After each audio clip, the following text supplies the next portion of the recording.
It's our cop panel here on the Armstrong and Getty Show. Final segment. Got a few more questions we want to slip in for our police officers, current or former, anonymous or named, that have joined us today. 3 on the phone, 2 in studio.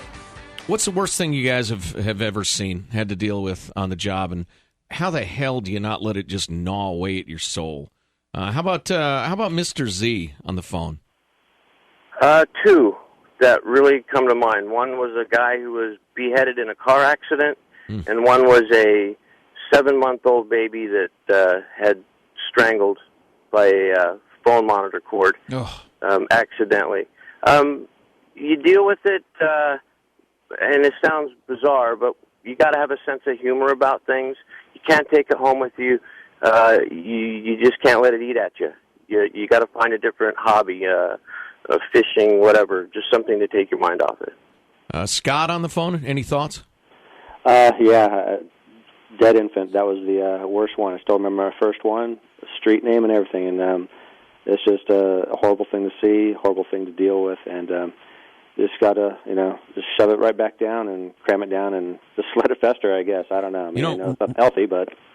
Well, yeah, really horrifying humor helps, though, doesn't it, in a way? Oh, absolutely. Yeah. But it's just one of those things that, even that for me is just, I just try not to think about it. Well, the accidents can be obviously horrible, but then you've got man's inhumanity to man, which you deal with a lot. And then how do you not become so cynical or jaded about people?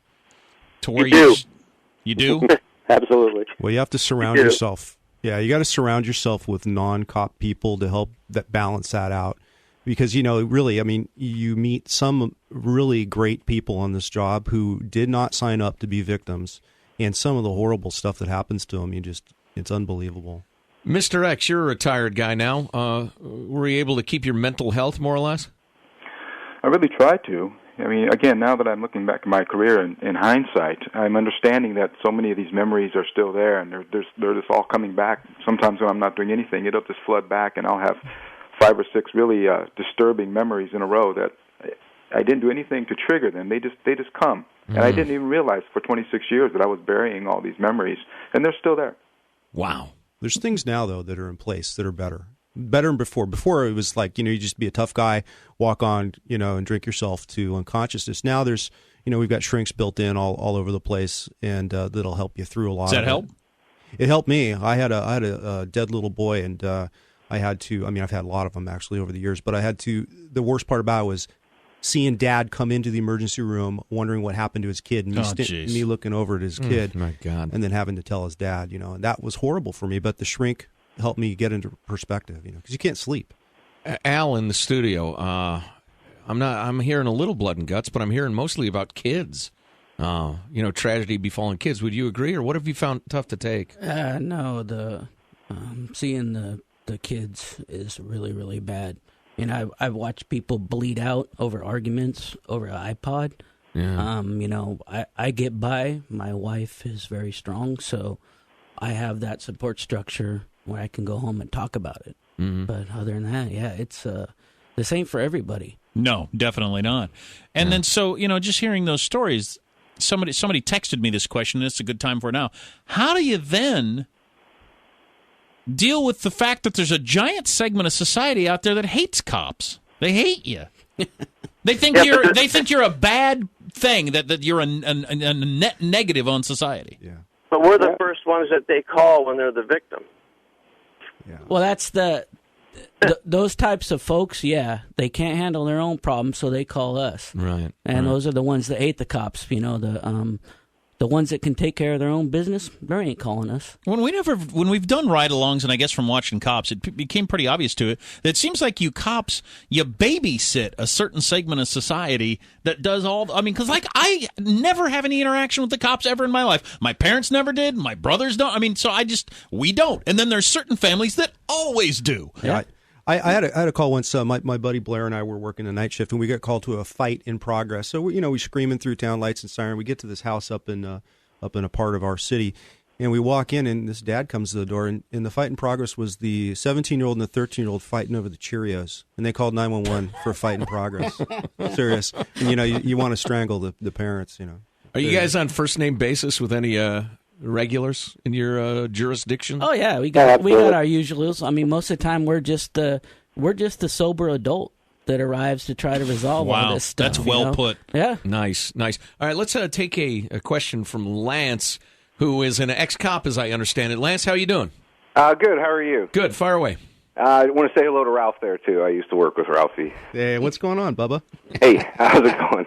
I was hoping you guys would discuss a little bit about the difference between public perception and reality, particularly surrounding the idea that you commit a crime, you get arrested, and you actually go to jail. Amen. Yeah. How many times have you guys arrested the same person over and over and over again with little or even no punitive action? Fabulous question, Lance. Thanks. Appreciate it. Anybody on the phone? Well, I've arrested them before, and before I've gotten off shift, I've seen them walking down the street. So they're out of jail before I'm off work. Scott on the line, or was that Scott? No, this is Scott, but I didn't answer. But yeah, no, you see some of these same jacktards over and over again. Jacktards. Okay. Technical term. Yeah. But it's just a job. It's just a job. You do what you can, and don't take it personal, because just because you arrest somebody doesn't mean the DA is even going to file on it. God, it'd have and to piss you off. Oh yeah. Come on, there, Captain Diplomacy. It's got to piss you off. Yeah, absolutely. it does, but you got to keep showing up. Right. True or false? We need do. 3 times as many prison cells as we've got in California. Open Alcatraz. I don't know why let's cram like 5 more in each cell. Right. I'd say actually instead of in the death chamber, that'll put a bunk bed in, do 2 at a time. But that's my actually more like just mental health. Most of them are criminally insane. So if we had better mental health, it might keep some of these people off the streets and from the recidivism rate we have. All right, let's talk. Ralph, in the studio, we'll start with you. You ever had to shoot anybody? Not yet. No? Okay. Yeah. No. You ever been shot at? No, but I've taken some guns off people. That was an experience. How about Al in the studio? Yeah, no, thank God. Okay. Mr. X, you ever had to shoot anybody? No. Came close several times, but no. Why was it close, but no? There was guns present. When guns present, and cops know that there are guns present, their awareness is really, really high. And so I've had my gun out when there are guns present, and I could feel pressure on the trigger starting. Mr. Z, shot anybody? Yes to both questions. How recently? 10 years. Okay. How'd you feel about it afterward? Seriously? Yeah. The first time I felt very dirty. I had to get out of bed, take a shower. It was back 26 years ago. Mm-hmm. And back then it was basically, once you had your interview, you were back out on the street. Now you get time off, you get to see a shrink, you come back to work when you feel like you're ready. But back then it was, okay, you did your job, and you got to report back on the street in 6 hours, so be in uniform, ready to go. Scott, Scott, we got 10 seconds. Have you ever had to shoot anybody? Yeah, about 10 years ago, and quite honestly, I didn't even know what happened until after the fact. Got 5 rounds off, and I had no idea that I even got those 5 rounds off. And wow. Yeah. We could talk to you guys for a week, but thanks a million to all of you for coming in. Guys on the phone and in person, yeah. Very, very much appreciate your candor and your willingness to help us out. Yeah, thanks a bunch, fellas. Thanks for having us. All right, thank you. Thank you. All right, you got it. And gents in the studio, thanks for coming by. Great to meet you all. Yeah, that was really good. We very much appreciate it. And I think based on the 8,000 texts I got, the listeners enjoyed it also. Sorry we didn't get to more calls, but we are very selfish. Stay here. You're listening to the Armstrong and Getty Show.